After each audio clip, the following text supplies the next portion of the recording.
के बाटे मानो। ये उनके तरफ से अपील है आप सबके लिए। सुनो युवा सुनो नौजवानों, बात फायदा के बाटे मानो। यदि सबको अपना अधिकार चाहिए, यदि सबको अपना अधिकार चाहिए, अधिकार चाहिए, अधिकार चाहिए। अरे शिक्षा या रोजी रोजगार चाहिए। बिल्कुल चाहिए, बिल्कुल चाहिए। क्या बात है, झूमते हुए सब लोग। सुनो युवा सुनो नौजवानों, सुनो युवा सुनो नौजवानों, बात फायदा के बाटे मानो।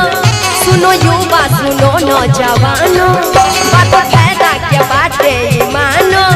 यदि सबको अपना अधिकार चाहिए, अधिकार चाहिए, अधिकार चाहिए। अरे शिक्षा या रोजी रोजगार चाहिए, शिक्षा या रोजी रोजगार चाहिए।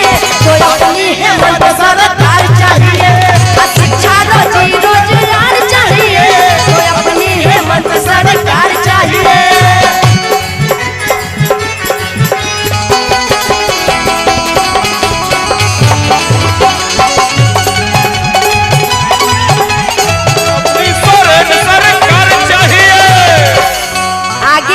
आप सबके खातिर।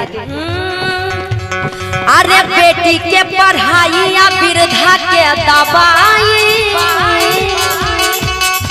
अरे बेटी के पढ़ाई या वृद्धा के दवाई।